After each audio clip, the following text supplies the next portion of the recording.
We're live. Hey. Exciting. Happy summer holidays. Happy summer holidays and welcome to StoryHouse Church, where we're embracing the summer vibes. Yeah, definitely. And ironically, it's the first rainy day this week. I know. It was ages. It is quite nice because it's a bit cooler, but it's been quite wet last night. And these guys, we've got Abigail, Samantha, Hannah, Toby's off the screen, Mike in the background. They're all getting ready for their summer holidays. Where are you guys heading? We're off to the Lake District tomorrow, aren't we, guys? Yeah, that's holidays down. Rainy holidays. Yeah. Rainy holiday, yeah. We need that. These guys are going to the Lake District, and there is a reason it's called the Lake District. The water has to. It always rains. So even though they're wearing their sunglasses and their hat today, really what you're going to need on your holiday is not sunglasses and sun hats, is it? Waterproof. Yeah. Waterproof, wellies, like the whole. That's wicked. That's what happened. So if you are watching us today, do say hello, because it's always good to know we've got people with us, because church in the summer can be a bit weird, can't it? It can. It gets a bit slow. It gets a bit quiet because everyone's gone away on holiday. But the rest of us are still around. What's great, though, is wherever you are on holiday, you can still join us with StoryHouse Church. You can indeed. And we know there's a few of you out there who are trying your best to watch us live in caravans with dodgy mobile signals, and we applaud your effort. Well done. So proud of you. So we've got a question. We've got a couple of comments, but we've got a question, because we always like to start with a question as people join us. And we know, like, this summer has been really weird for a lot of people, because super weird.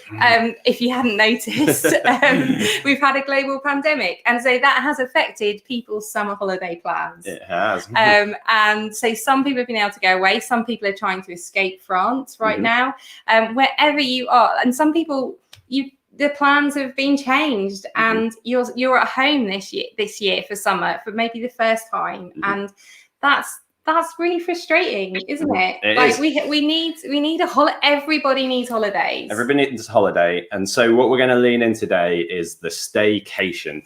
Having a holiday while you're at home, staycationing. And so if you are staycationing like we are, what we want is your very best. We're just working. We're just working from home, but we have days off in the week. We can pretend we're on holiday those days. So what we want is your best staycation trips. How can you make staying at home this summer feel like a holiday? So I reckon Sam's got some good tips. I reckon Sam will have some good tips, but what we want from you is recommendations of good places to go in the local area, activities to do, the best stuff that you've done. How to bring the summer vibe to your home. Yes. Definitely. Abigail, Hannah, Toby, Mike, what do you guys do for summer holidays to make it feel kind of holiday-ish? What kind of things? Hannah's shouting, go to the beach. Go to the beach. Mike and I have taken up using a food processor to make cold coffee. So we've sat in the garden a few evenings with a cold coffee. It's so simple, so easy. Just whack some ice and milk and coffee into it. Sometimes we put a scoop of chocolate ice cream sauce in to make it taste a bit mockery. But you know, that makes us feel holiday-y, doesn't it? Yep.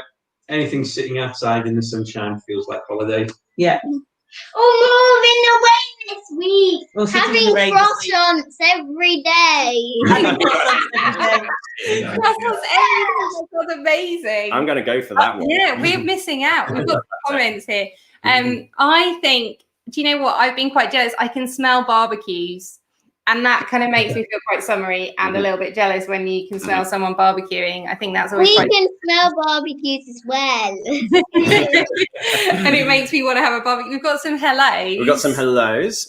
So we've got the wonderful Sarah with us, wishing everybody happy holidays of wonderful Sarah of Creative Balance.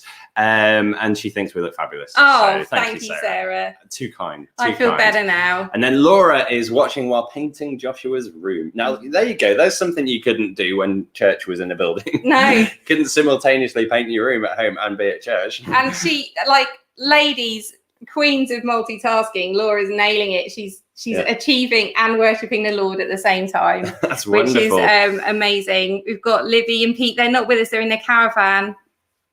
Big hello from a sunny, if a little breezy, Anglesey. Excellent. Don't get blown away. It's nice to have you with us. It's so we both had caravan holidays when we were kids. I loved a caravan holiday so much. The adventure, it was absolutely brilliant. So what have we got? Oh, Sarah's got some tips. Sarah's got some tips here. Oh, I didn't know crabs existed I thought the water was too dirty to have wildlife. Unbelievable. My wife's not from around here, and I apologise for her. You can very much crab in Hightown. Sorry. There you go, guys. Sam and Mike and the kids. Maybe you could do that when you get back. Oh, here's a top tip. Taking your hot dogs in wrapped up tea towels to keep them hot. Hot dogs. Oh, I love a hot dog. We've got another. Paul's got a nice low bar for what qualifies as holiday. Anytime you don't have to work is holiday. Yeah, don't put too much pressure. I know that. Yeah, that's fantastic. Yeah. Don't put too much pressure on. Awesome. We've got Rachel with us. Hey, Rachel. Hello, everyone. We've just come back from a breakaway, but to be honest, home is not so bad. These guys, what's that flamingo? This flamingo. It's a cup holder. It's supposed to be a floating cup holder, but it doesn't actually stay inflated very well, so you would lose your drink. But it does look good. Summary. On the lines of Sarah's top tip, if you've got a keepy warmy cup that's wide enough at the top, stick a few ice lollies in there, and they stay frozen while you're at the park or while you're at your walk. And it doesn't matter if you don't see an ice cream van. You've got a nice lolly with you. I love that. That's amazing. Wow. Sam, you are so organised. Having a nice lolly, that's very holiday. Yeah, tremendous. And I just want to give a shout out. We've just moved near St John's Road. Sweet Joint, the sweet shop. 99 ice creams. And we had with sherbet. I think like a little tip that we came across was the Formby Beach, where it was like super busy, millions of people, but we went wandering through the forests, not like the main bit, but just there's loads of paths through the forest all over there, and there was no one. It was just us and the dog, and it was glorious. It was lovely and shady if it's very hot. Yeah, we've got another. Sarah's got some more tips, and she's saying hi to Sam. Great tip, thank you, Sam. The hidden nature trail by the lakeside. Lots of newts and what? Where's that? It's behind the building, isn't it? It's like, if you get if you do the full circuit of the thing, there's a bit where the path runs out, and you can go back in there. Have you been there, Sam? To the hidden nature trail? No. Sarah McLaughlin. You've got some great tips. Full of the top tips. So do keep your tips coming in. Say hello. We've got. I don't know if you can see. With Toby and Abigail and Hannah and Sam and Mike. Blow them up on the screen here. Here we go. This is quite exciting.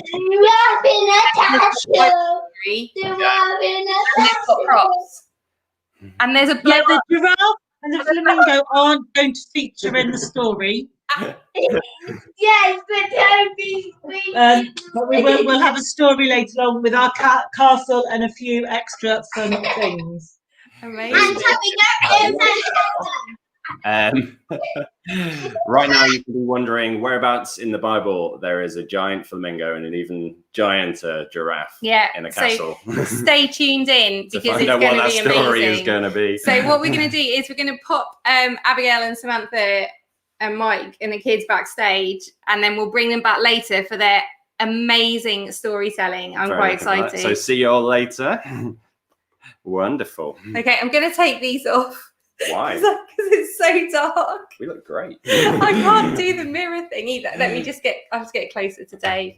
Okay. So what we're doing this for our summer series is we are going to have a few little features, and one is our favourite books.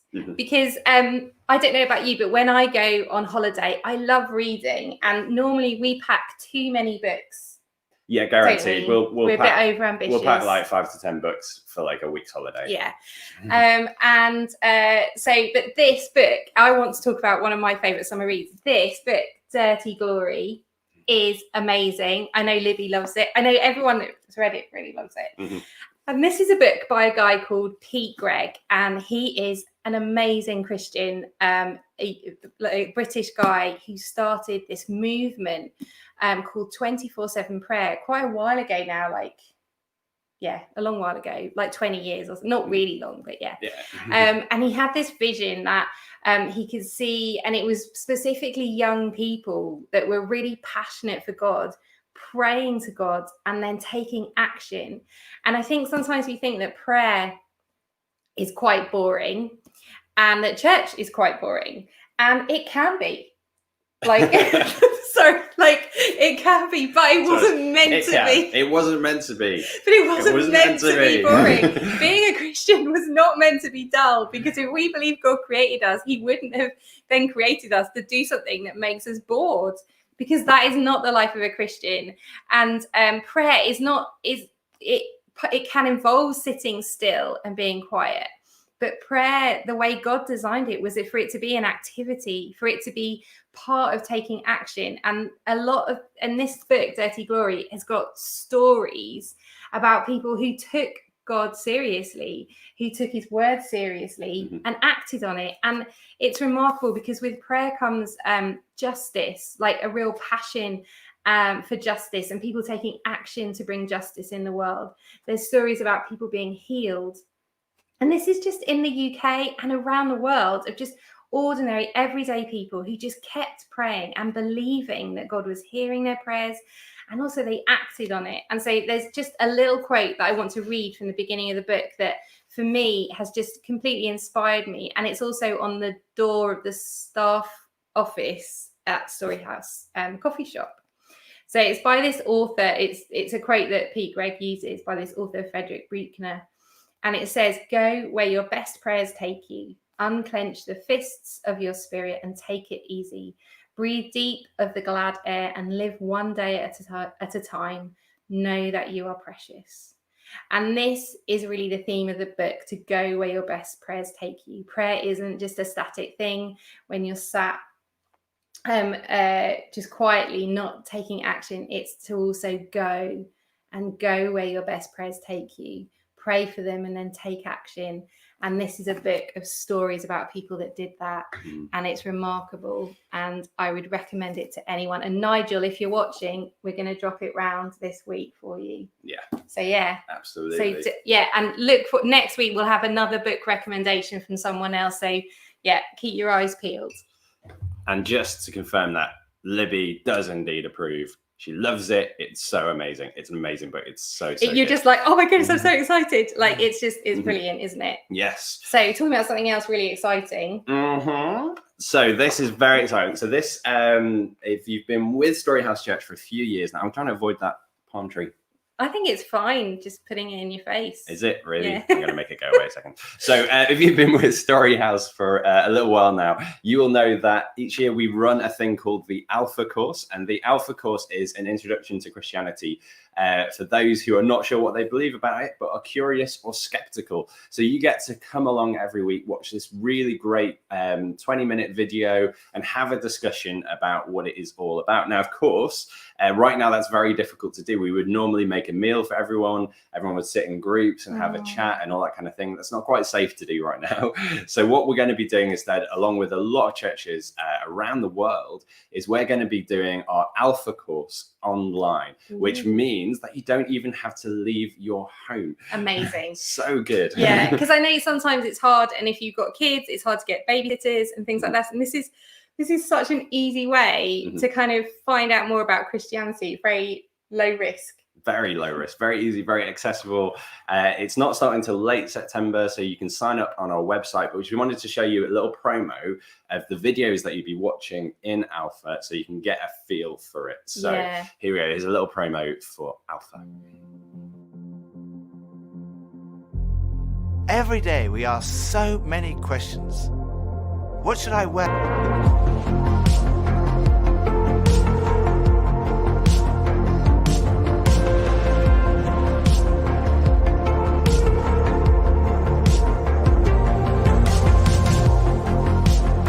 had arrived at an answer to the most important issue that we humans ever deal with. Is there a God?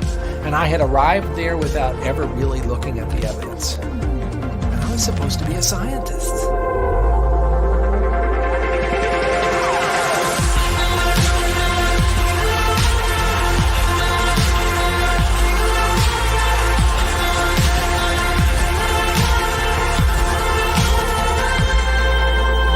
At 28, I had gotten many of the things that I thought I wanted. My girlfriend was on the cover of magazines, I had a Beamer, and I was so unhappy. I think for so many years, I always just strived to be strong in myself. All I needed was me and my buddies and, we'd be like invincible. But the truth is, Alpha is a place where you can be yourself. You can say what you think and challenge everything. No question is too complex or too simple. And what your point of view is as important as anyone else's. We are going on a journey together, an adventure to explore the questions of life, faith, and meaning.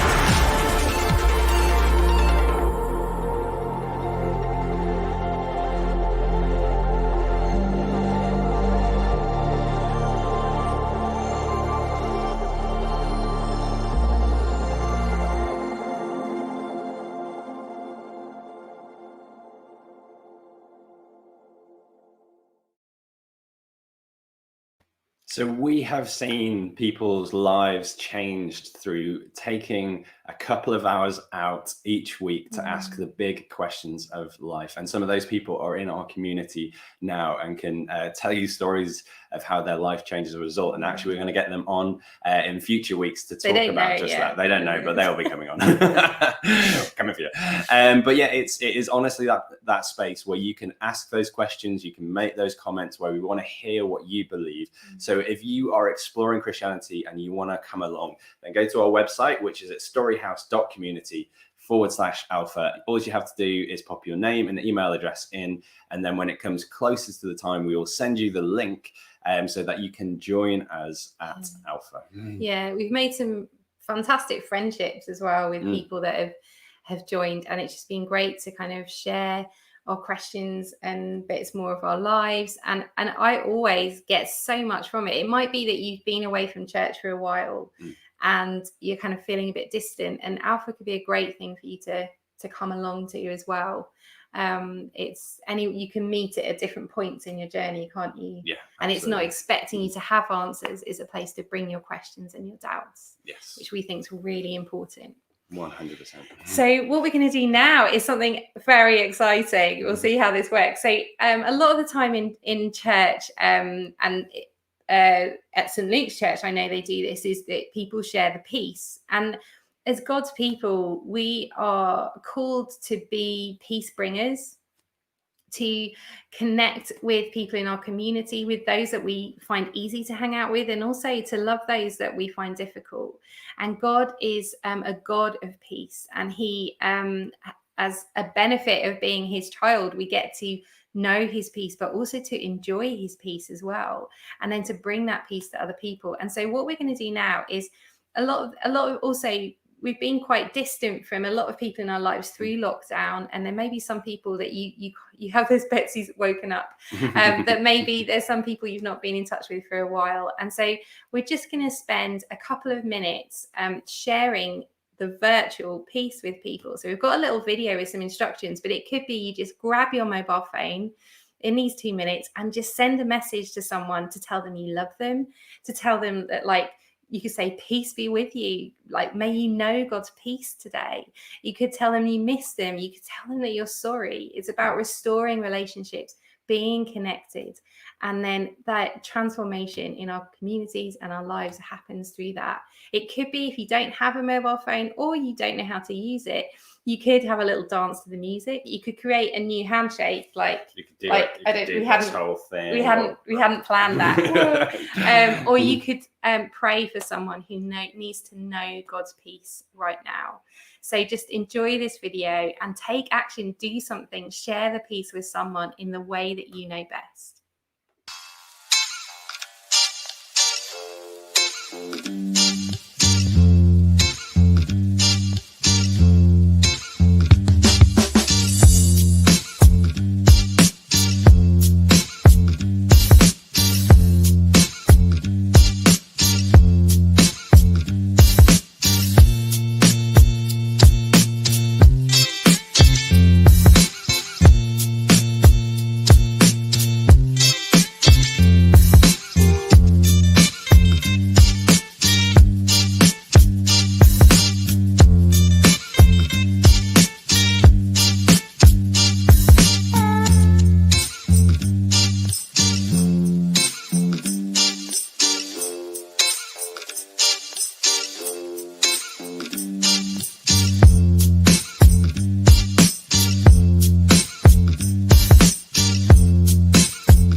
Peace. I love the fact that even though we're not in the same building, we can still be a community. And thank you to everyone who's commenting and writing in. Hey, Juliet. So Juliet's saying hi to Storytime. That's our kids group that happens in a week. And, we're all missing that. But they've been doing that over Zoom, which is so good. So she's saying hi to everyone from Storytime. Hey, Claire, wonderful to have you with us. We forgive you for being late. It's okay. That's okay. The Lord will forgive you. We're at peace.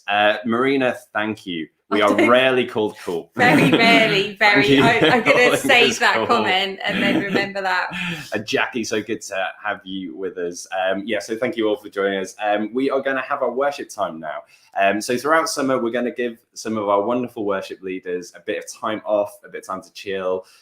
Some of them are actually in other countries chilling and enjoying right now. And so what we're going to have instead is some virtual bands. And today we've got Rend Collective, who's one of our favorite We just got in touch with them and they were like, guys, we want to do a song for you. Totally.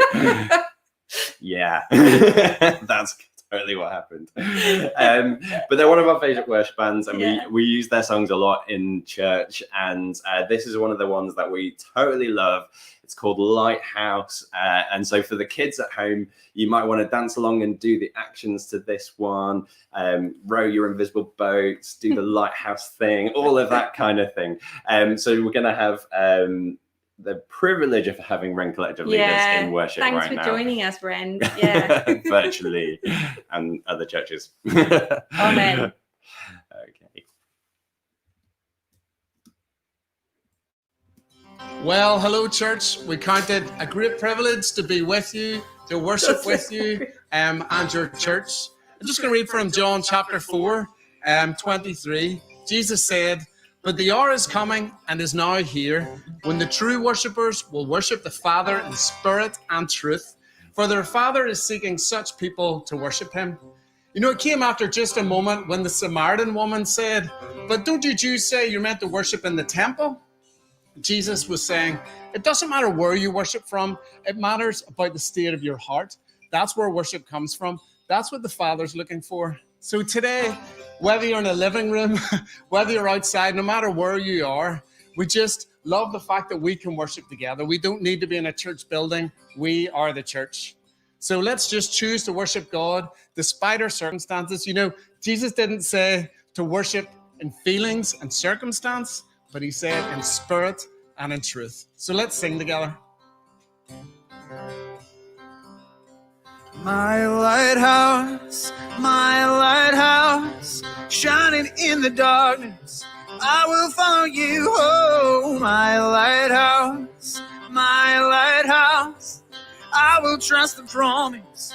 You will carry me safe to shore. Oh, oh, safe to shore. Oh, oh, safe to shore. Oh, safe to shore. All right, here we go. In my wrestling and in my doubts, in my failures, you won't walk out. Your great love will lead me through. You are the peace in my troubled sea. Oh, oh, you are the peace in my troubled sea. In the silence, you won't let go. In the questions, your truth will hold. Your great love will lead me through. You are the peace in my troubled sea. Oh, oh, you are the peace in my troubled sea.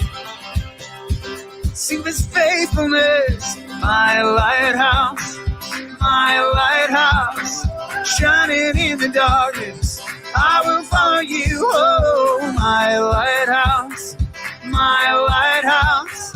I will trust the promise. You will carry me safe to shore. Oh, oh, oh, safe to shore. Oh, oh, safe to shore. Oh, oh, safe to shore. I will not fear. I won't fear what tomorrow brings. With each morning I'll rise and sing. 'cause my God's love will lead me through. You are the peace in my troubled sea. Oh, you are the peace in my troubled sea. You're my light and my salvation, my lighthouse, shining in the darkness. I will follow you home, my lighthouse, I will trust the promise. You will carry me safe to shore, safe to shore, safe to shore, safe to shore. It's the far before us, you're the brightest. You will lead us through the storm. Far before us, you're the brightest. You will lead us through the storm. Far before us, you're the brightest. You will lead us through the storm. Far before us, you're the brightest. You will lead us through the storm. My lighthouse, shining in the darkness. I will follow you, yeah. My lighthouse, yes, I will trust the promise. You will carry me safe to shore, safe to shore, safe to shore, safe to shore, yeah. Sorry, we just seen a comment from Libby that the auto captions on Facebook are calling it My White House, which is maybe that's what Donald Trump sings every morning. But yeah, but no, it was great to worship with. It's just a great song, and the church is alive all around the world, creating great stuff.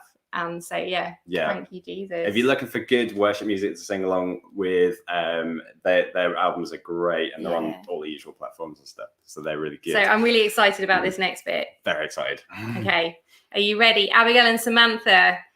This is exciting. Oh my goodness. Look at this. Okay, so we're going to hand over to these guys to tell the Bible story today. We are indeed. But at first, Samantha, I'm going to have to ask you to unmute yourself. Otherwise, this is going to be Sorry! Oh, there we go. Otherwise, it's carried by the actions. Right. Hello, everybody. Cool. We're so excited to share this story with you. Right then, here goes. This story took place in the Old Testament, and it's all about a king. So there once was a king. He was called King Xerxes.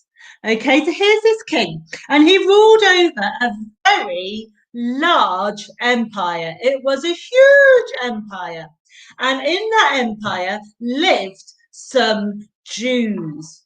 One was called Mordecai, and he looked after his cousin Esther. Now, Esther wasn't a queen in fancy clothes at the beginning of the story, but we've got Mordecai and Esther. Right. Now, one day, King Xerxes decided he wanted a new queen. So he chose from all the beautiful ladies across his empire. And Esther, Mordecai's cousin, was chosen to be queen. And Mordecai told her not to tell the king that she was a Jew. So we've got King Xerxes and Queen Esther living in the palace.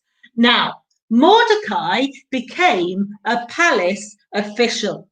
And one day, when he was on duty at the palace gates, he overheard two men plotting to kill the king. Oh dear, that's not good. So he told Esther about the plot. And Esther told the king about the plot. And then the king put a stop to the plot, and the king's life was saved. Now, there was also a man who worked for the king, and he was called Haman. Yes. Now, Haman was the most powerful official in the whole empire. It was a bit like the prime minister. So all the other officials would bow down to Haman when Haman went past to show their respect. But Mordecai wouldn't. He wouldn't bow down because, being a Jew, Mordecai knew that you should never bow down to anyone but God. Now, when Haman saw that Mordecai wouldn't bow down, he got cross. Now, he learned that Mordecai was a Jew, and he decided that he would destroy all the Jews. So he wrote a decree, which is a bit like a law, against the Jews, saying they'd all be killed. And that was sent out by around all the kingdom.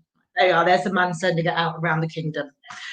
Now, when Mordecai found out about Haman's decree, he was very, very sad. See, we can make him very, very sad.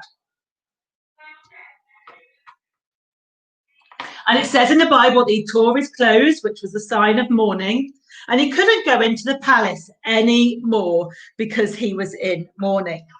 Now, Esther found out about her cousin, and she wanted to know why he was so sad. So she sent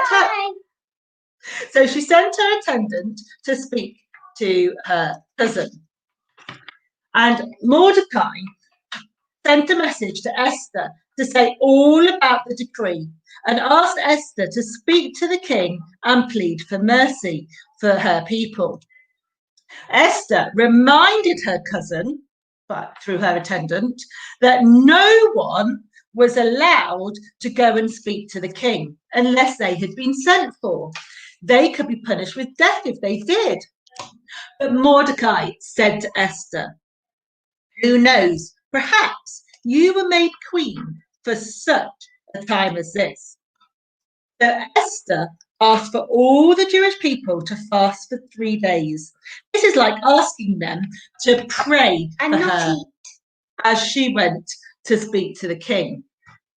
She had to be very brave, and she decided to risk going to speak to the king, risk them getting him angry, and go and speak to him. So one day, when the king was sat on his throne, Esther went into the court, and the king saw Esther, and he was actually very pleased to see her, and said she could go and speak to him. And the king asked, "Esther, what do you want? Tell me what you want. I'll give it to you, even if it's up to half of my kingdom." Now, Esther invited the king and Haman to go to a party and said she'll tell the king then. So, back into Esther's part of the palace. King Xerxes and Haman come for the party. Okay, we've got the wine glass to show that it's a party. Okay, so the king went to Esther and said, "Esther, tell me what it is that you want." And she said, "Come tomorrow night, I'll have another party and I will tell you then." So Haman goes home, and the king has a very restless night. He can't sleep. So what he decides to do is read the history books. In the history books, he finds out that Mordecai saved his life from the plot that day. He remembers that Mordecai told him about the plot to kill him. And then he remembers that he never rewarded Mordecai for saving his life. So the next morning he talks to Haman, and he says to Haman, "What should the king do to honour the person who the king is really pleased with?" Haman thinks is talking about him. So he goes, well, you should put the royal robes on him, put him on the royal horse, and parade him round the city with somebody saying, this is what happens to the person who the king is really pleased with. The king thinks that's a very good idea and says to Haman, I think you should do that for Mordecai. Please do it to Mordecai. Don't leave a thing out. Mordecai obviously isn't very pleased with this idea, but has to do what the king says. So he calls for Mordecai. He puts the royal clothes on Mordecai, nice fancy cape. He gets the royal horse. Mordecai gets on the royal horse. And Haman parades him around the city, saying, this is what happens to somebody who truly pleases the king. And off they go around the city. Now, Haman is very, very cross now. He really doesn't like Mordecai not showing him respect. He's very, very cross. So he goes home. Later that day, King Xerxes and Haman go back to the second party that Queen Esther is giving. And this time, the king says to Esther, Esther, what's the matter? What do you want? I'll give it to you, even if it's up to half of my kingdom. And Esther says, please help me, king. There's been a decree that says that me and my people will be destroyed. Please help us. Please spare my life and my people's lives. Now the king gets very cross and he says, who is responsible for this? And Esther says it's Naaman. Haman, sorry. Thank you, girls. He's in a different story. Naaman is in a different story, you're right. So he's very cross with Haman. And that is the end of Haman. Now, the king, King Xerxes, gives Mordecai, gives Mordecai Haman's powerful job and all the power that Haman had. And when they say about the decree against the Jews, the king says, you have the power to write a new decree. So Mordecai writes a decree that gives the Jews the right to defend themselves, and the Jews are saved. So Queen Esther put her people first and was very brave to face the king. And God used Esther in her position as queen at that time when her people, God's people, needed saving. And that is a story of Esther. Bye. Back to Dave and Lizzie. Thank you so much for that amazing retelling of the story of Esther. Her story is so impressive. There's a whole book of the Bible dedicated to her story, and you can find it in the Bible, and it is called Esther. So whether you've got a paper Bible like this or on your phone, or you can just go to BibleGateway.com, go to the book of Esther. It's only about 8 pages long, and you can read it through all yourself as well. But we've heard a fantastic retelling of the story there. And what I want to do for us this morning is just to stop and look at one of the most important points in that story, which is where Esther is at her most courageous and where she makes the decision to act. Now, why were Jewish people living in this non-Jewish place to begin with? Well, last week we looked at the story of one of the kings of Israel, and he was the last one to really try and turn that nation around, because God had given them a way to live, how they were supposed to live amongst all the other nations, and how they were supposed to be a shining light. But they had often done the opposite of that and just become like everyone else, and they'd forgotten all about God. And as a result, they lost their nation and they were sent into exile. And so this is one of those communities out there in exile. And so the Jewish people in this city of Susa are actually a minority people. And then there's Esther. Esther has been orphaned at a young age, and it is her older cousin Mordecai who is taking care of her and who brought her up. And thanks to some madness of the king of Susa, who doesn't come across as the best person on earth, she essentially, through a beauty pageant, is elevated to the position of queen. Not queen as we understand it. She wasn't equal in any means. She wasn't ruling the country, but it did mean that she had a level of access to the king. She had a position that other Jewish people didn't. And so when the order came to kill all the Jewish people in Susa, she was in a unique position. And Mordecai, her older cousin who had raised her, sent a message to her saying, you are the only person who can help us in this situation. Where I want us to begin is in Esther 4, beginning at verse 11, which is Esther's reply to Mordecai's appeal for help. All the king's officials and the people of the royal provinces know that for any man or woman who approaches the king in the inner court without being summoned, the king has but one law, that he be put to death. The only exception to this is for the king to extend the gold scepter to him and spare his life. But 30 days have passed since I was called to go to the king. When Esther's words were reported to Mordecai, he sent back this answer. Do not think that because you are in the king's house, you alone of all the Jews will escape.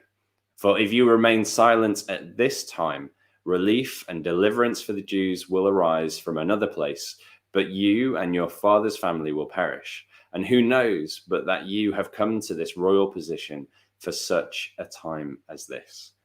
Then Esther sent this reply to Mordecai. Go gather all the Jews who are in Susa and fast for me. Do not eat or drink for 3 days, night or day.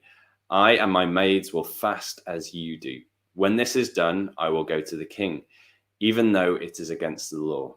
And if I perish, I perish. So Mordecai went away and carried out all of Esther's instructions. So this moment comes where Esther recognizes she is in a unique position to act. She's encouraged by her older cousin who raised her, Mordecai, to take action. And basically what she says is, I can only approach the king if the king calls me. And he hasn't called me for 30 days. So if I go in now, he will kill me. Because that's what happens. If you presume to approach the king, even as a queen, when you had not been called, then there is one rule, and it is death. But then Mordecai reminds her that who knows that you have come to royal position for such a time as this. And then she determines, if I perish, I perish. These two lines are just so poetic and so powerful for such a time as this. And then the commitment to do the right thing in if I perish, I perish. She knows what is ahead of her. And so what I want us to look at today is the courage of Esther. Even got a little graphic down there for it. The courage of Esther. Now, courage, as one writer put it, is the foundational virtue. It's the virtue on which all other virtues are built. And what I mean by this is if you want to be generous, then that means you're going to have to start giving beyond your comfort level. It's going to require courage. If you want to be more loving, then you're going to have to start taking care of people who are unpleasant, not just pleasant people. It's going to require discomfort and courage. If you want to be patient, you're going to have to sit still in some very uncomfortable situations and wait it out. We grow when we have resistance. It's what some people call fitness environments. Both literally, if you want to get healthy, you need to get down the gym, you need to start using your body. That's how muscles grow, is by experiencing resistance. But it's true for human beings as a whole. As terrible as wartime is, one thing that people have recognized over and over again is that character grew during the two great wars, and that many technologies and things like that advanced during those times. It's not actually during times of comfort that people and societies tend to grow, but it tends to be in times of great discomfort. Times like the ones we're living through right now are actually the moments where we tend to grow. And throughout the summer, we are looking at heroes of the Christian faith, those who clung to God, who trusted God no matter what. And not a single one of their stories happens or is told unless they were courageous, unless at some point or several points they were brave. To put it simply, courage is your ticket to a life of faith and to personal transformation. Courage is your ticket. It is your way in. It is the gateway to a life of faith and of personal transformation. Without taking that step, you don't get to enter in. Which is maybe why do not be afraid is potentially the most common command in the Bible, given to all kinds of different people in all kinds of different situations. One of the favorite ones of a lot of people is the first chapter of Joshua, where Joshua, this young man, is about to, well, not so young at this point, is about to take on the promised land. He's about to, after years of wandering in the wilderness, is about to take the land for Israel, for God's people. And over and over and over again, God tells Joshua, be strong and courageous, be strong and courageous, be strong and courageous. In other words, this isn't going to be easy. This isn't going to be comfortable. This is going to take a lot of courage to enter into. Courage is simply fighting internal and external resistance against conformity to the culture and against the fears and the discomfort that we experience in our bodies. And it's perhaps the internal one that's most important, because that's the one that we can overcome. We don't have a lot of control of what happens outside of us, but we can control how we respond to our own fear and whether we're going to be courageous or not. Now, Esther knew that anyone who approached the king would be killed. And that's simply by going to him to raise the situation, to plea for the life of her fellow Jewish people, could have resulted in her death. And as we read it, the right thing to do seems so obvious. But I wonder, what would you have done actually in that situation? Like, I have to be honest, I think in that situation, I would go, well, it's not even possible. You're not even allowed to go to the king. This isn't really my problem. This is what someone else has done. And actually, you know, I'd know deep down that I would probably be safe. It seems to have been forgotten that one of the queens of this country is Jewish. It seems to be overlooked. Do you know what? I'm going to leave. This isn't my problem. It's really sad, but you know, it's not my problem. I know a lot of people talked about, you know, if they lived during the civil rights movement, what would they have done? Whose side would they have been on? And it would have seemed so obvious until all of a sudden the Black Lives Matter thing kicks off. And then all of a sudden it starts to get a bit gray, it gets a bit cloudy. Well, maybe it's not, you know, and then all of a sudden we are finding out which side we would have been on. Now, I have to be honest about myself. I am full of all kinds of fears. Now, you know, this runs from, you know, the common stuff. Like I'm terrified of needles. I hate going to the doctors. My heart rate's always going up massively anytime I have to go to the hospital or doctors. If I have to have blood, that's like the worst thing on earth. Kind of freaked out by anything sharp and pointy, that kind of stuff. You know, I've got all of these kind of fears, but then I've got much deeper fears. Things like confrontation. Don't like facing up to people, don't like having difficult conversations. And, you know, I hate telling people when they have done something wrong. That's one of my least favorite things to do. And if I look at those fears, there's probably fears under the fears. There's probably things to do with failure, with being rejected. There are fears, and then there are fears under the fears, and they are common to all of us. And here's the thing is, you will look at some people and think, wow, aren't they courageous?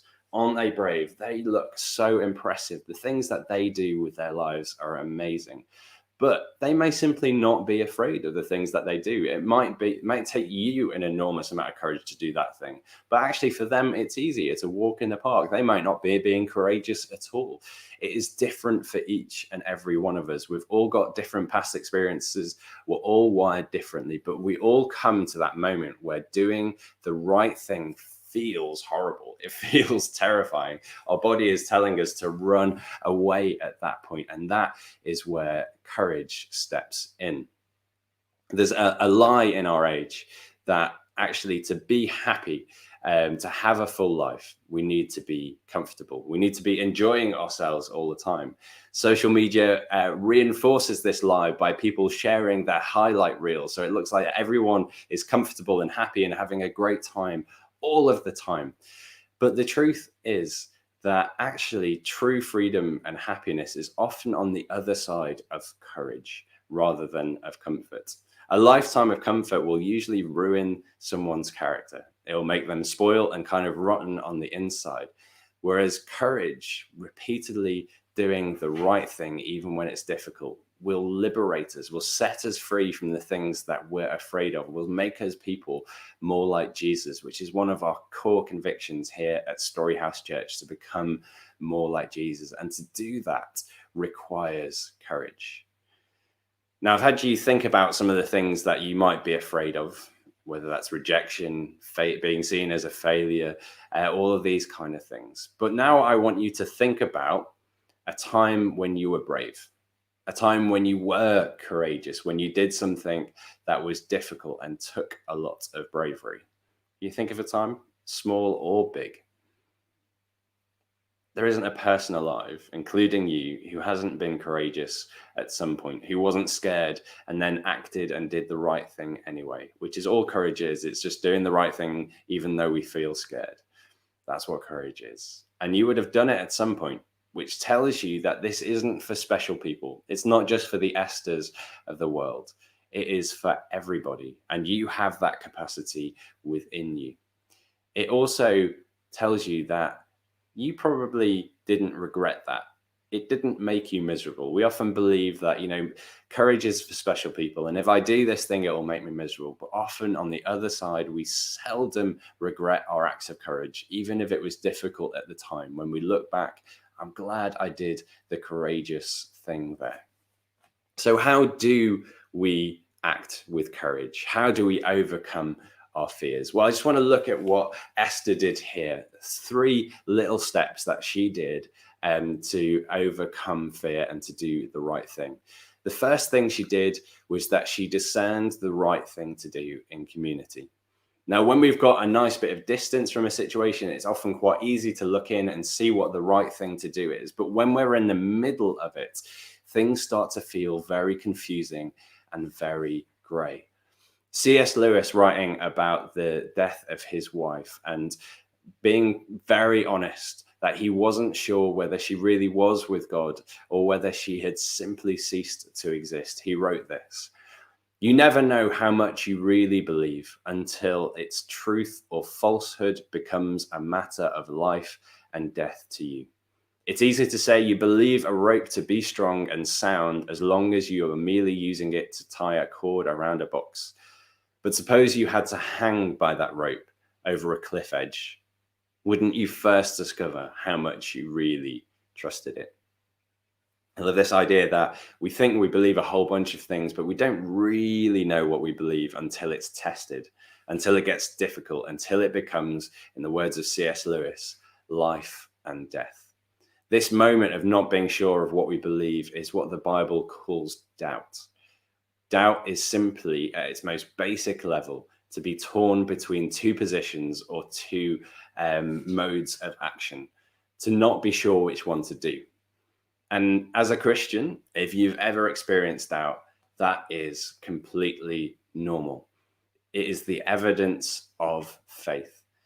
When we are trying to decide between 2 courses of action and we're not sure what God is doing in this situation and whether God is even here with us, that is normal.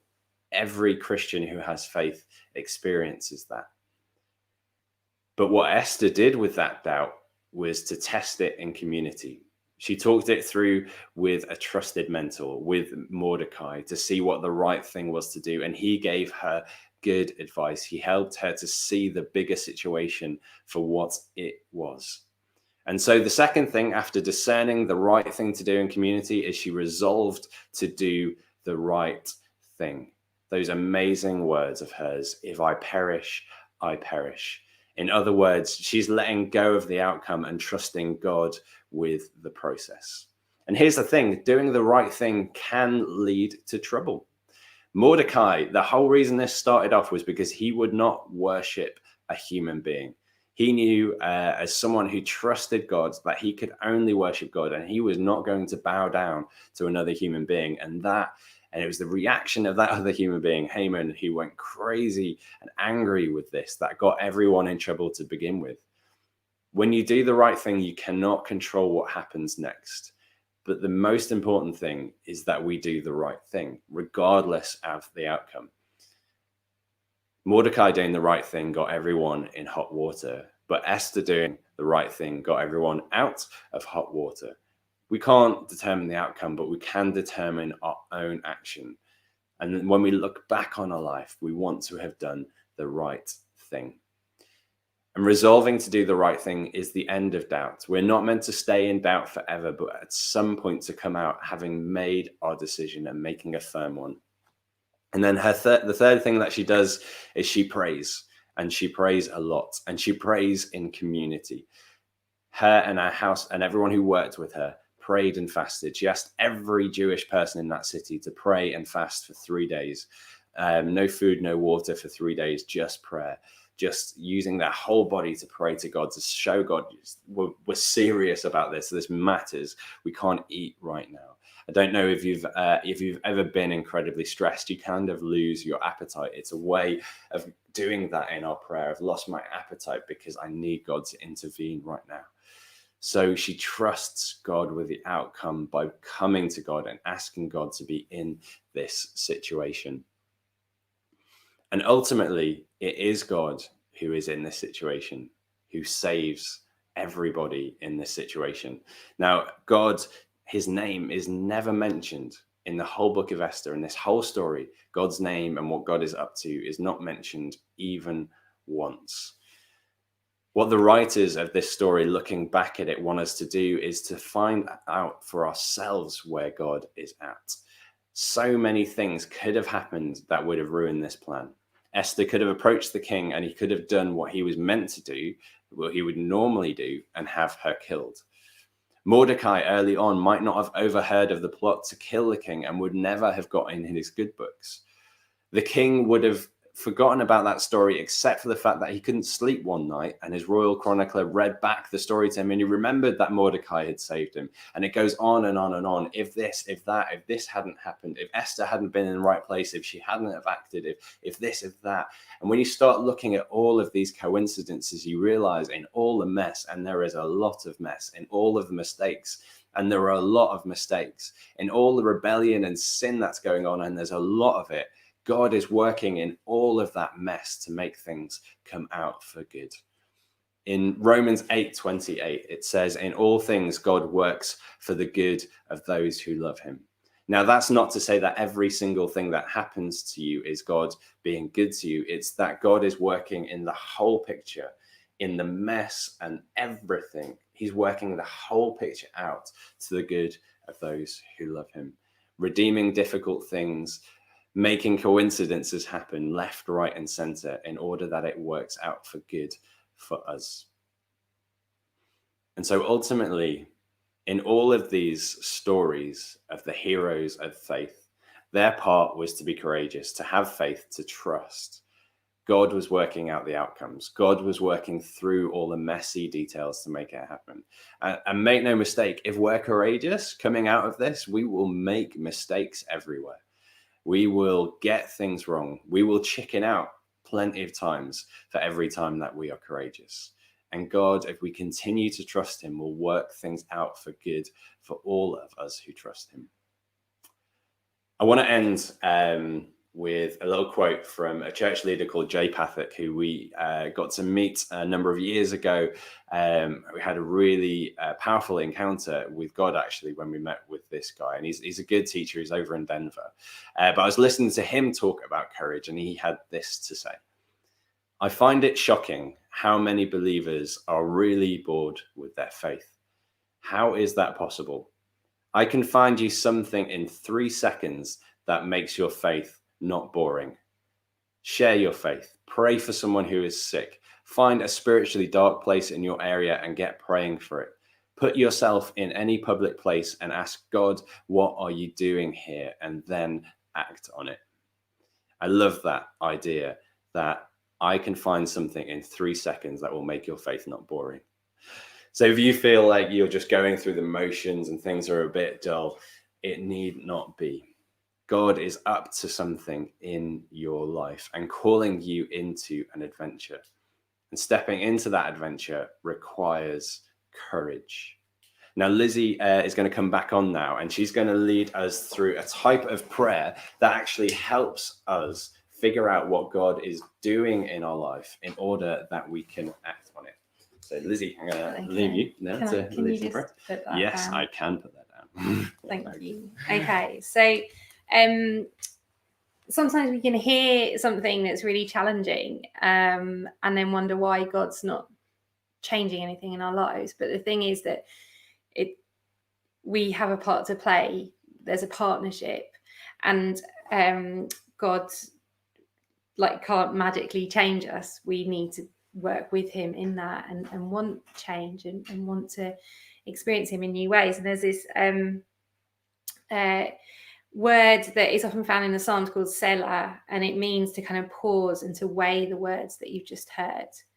And you could just listen to the talk and then just go on and do your day, and then nothing might change. But God is a God of transformation and change, and he wants your life to be one of freedom and joy. And there's so much more available for you than what you have right now. And so what we're going to do is stop and reflect, and let the words that have been spoken and shared today become part of a living conversation with God. So wherever you are, if you're able to, if you can just be still and become aware of the presence of God, which is basically to imagine and kind of start to think and believe that God is with you right now. The creator of the universe is with you, and he is attentive and he wants to hear from you. That Jesus is with you as well. Just to become more aware of God's presence. Breathe in deeply and silently pray, "You are here." And then breathe out, praying, "I am with you." So you are here and I am with you. You are here and I am with you. And then just think back over the past few hours, the past 24 hours, and think about what's happened in your day. Every detail, whether it was easy, whether it was fun, or whether it was maybe difficult. And just take those moments to God. Give thanks for the good things that you've experienced, and take the questions and the struggles to him. And as you reflect over these past 24 hours, become aware of the emotions that are happening in your heart, the state of your heart. Are there moments that you reflect on where you feel maybe uncomfortable or just not nice in whatever way, just a bit awkward? Are there moments when you've known great laughter and deep joy? Just think about what those moments were, what caused those different emotions. Name them and give them to God. Then reflect on your actions. Did you choose Jesus's way in the past few hours, or were there moments when your response didn't look anything like Jesus's response? Take those moments to God. Were there moments in the past 24 hours when maybe you were called to do something brave and you didn't?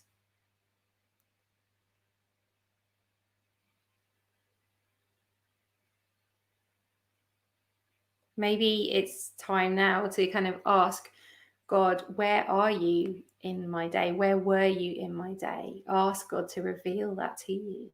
Maybe there's a theme or a pattern that you can see, or conversations that maybe were around the same topic, or a challenge that you just keep coming up against.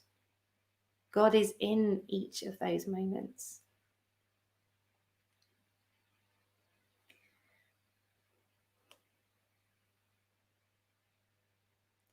And then we're just going to pray. Choose one joy or sorrow that maybe you can remember, that you've been brought to mind, and turn your heart towards God in prayer. Hand that joy or that sorrow over to God. Ask him to give you the eyes to see him at work in those places.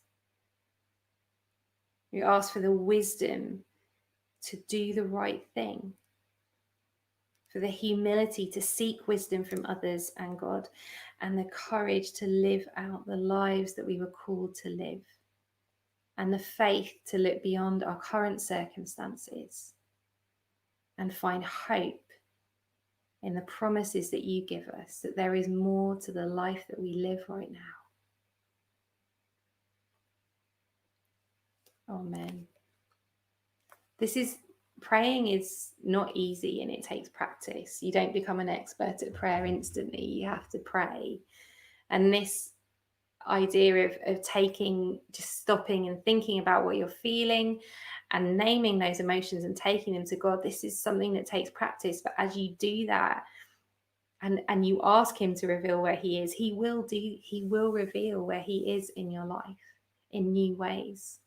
If you need courage, you just need to ask for it and keep asking. It's not a one-off thing. There is so much more to God than you have experienced right now, whether you've been going to church for years or never gone before. He wants to meet with you. So give time to that. We're coming to an end of our service now. Dave's just going to come and join me. Got my shorts on. Yeah. Summer vibes. So we are really, thank you so much for joining us. Yes, thank It's you been so great. much. Just a little reminder, Alpha is on. Let me just pop that back up.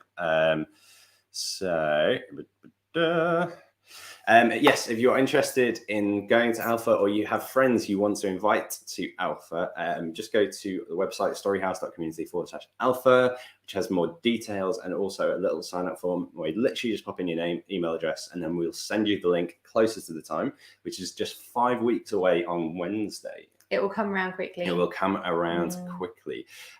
So yeah, do massively encourage you to get onto that. And then also, if you want to get in touch with us for any reason whatsoever, you can also go to our website, storyhouse.community/connect. Fill out your details there. And for any other things non-alpha related, fill that out and we will be in touch with you. I just want to pull up Samantha back onto the screen so we can say hello and goodbye. Hey, thank you so much for the story of Esther. That was absolutely fantastic. That was great. There's Mike. There's Mike. Hey, He's Mike. ready for his holiday, you can tell. Yeah, that's the face of a man who's about to go on holiday. My holiday started 2 days ago. Yeah. He's already in the holiday. Thank you so much, guys. It's been Thank you for joining us. Yes, too. We're going to be here every Sunday for the rest of the summer. We will see you, and then every Sunday after that as well. So yes, it's great to have you with us. And can I send you all away with a blessing? Yes. So may the blessing of God Almighty, Father, Son, and Holy Spirit be with you and those that you love today and amen. Amen.